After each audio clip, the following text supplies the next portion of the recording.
এই যে ডিমের বিষয়ে যে বলছি, আপনি যে ডিম বিক্রি করলে কিন্তু কি করতে হবে, ভাউচার দিয়ে কিনতে হবে, ভাউচার দিয়ে বেচতে হবে। তাহলে এখন ডিম কত করে আমরা কিনতে পারি? হ্যাঁ, কত বলেন ওনাকে? বলেন। 12 টাকা পিস।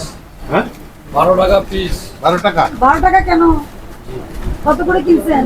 11.5 টাকার মধ্যে কিনা যায়। কার কাছ থেকে কিনেছেন? ও লালটা 20। এরপরে দেখেন অবস্থা, সবটা আমার কাছে আমার। শুনেন, এই আপনাকে যে লাভ করবেন, এটা আমরা রিসিভ করে লাভ করবেন।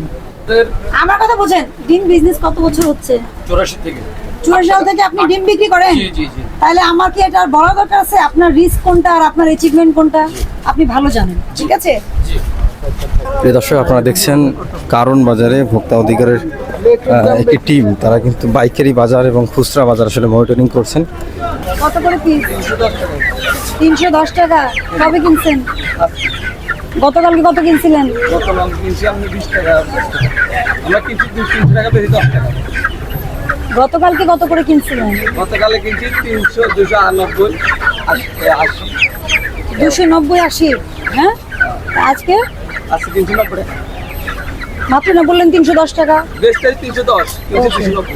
তাহলে দাম ঠিক আছে, কোনো সমস্যা নাই? সমস্যা হলে কি করবেন? রশিদ বাসায় কেন? মুরগি কি বাসায়? মুরগি তাহলে কিনে না না, মুরগি কোথায়? মুরগি এখানে এখানে। তাহলে রশিদ কোথায় থাকবে? দোকান থাকে। লাইসেন্স কোথায় থাকে? দোকানে থাকে। বাসায় থাকলে লাভ আছে? বলবেন যে আজকে আমার কাছে মানে এরকম অসামঞ্জস্য দাম চাচ্ছে, তার মানে কি আপনাকে কিন্তু উৎসে মানে শুরুতেই জানাই দিতে হবে। ওখান থেকে বেশি দামে কিনে এনে আপনি অল্প লাভে বিক্রি করলেন, আপনি কিন্তু তাহলে কিন্তু সাফার করবেন পরে, বুঝতে পারছেন? তাই মার্কেট আনস্টেবল হলে আপনার এখানে দায়িত্ব আছে, বুঝতে পারছি?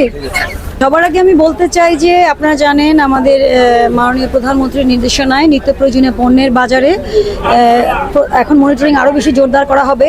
কারণ আমাদের কাছে তথ্য আছে যে নিত্য পণ্যের বাজারে কিন্তু কোনো সংকট নেই, সাপ্লাই চেইন সব কিছু সরবরাহ সঠিকভাবে রয়েছে।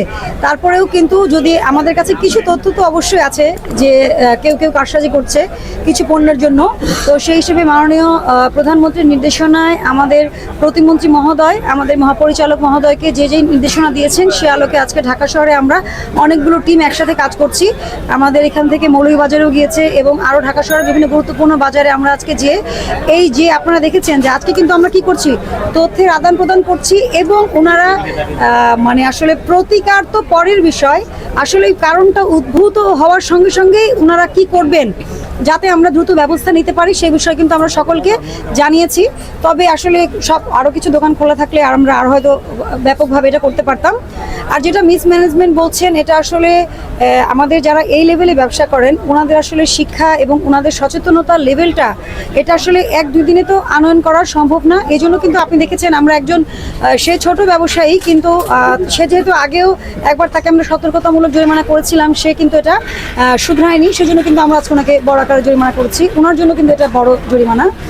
তো আমরা কিন্তু মিসম্যানেজমেন্ট পেলে ব্যবস্থা নিচ্ছি এবং একই সাথে মোটিভেশনাল স্পিচ দেয়া এবং ওনাদেরকে সহযোগিতা করা, আমাদের হটলাইন নাম্বার, আমাদের মোবাইল নাম্বার দিয়ে সহযোগিতা করা যে কোথায় যেতে হবে।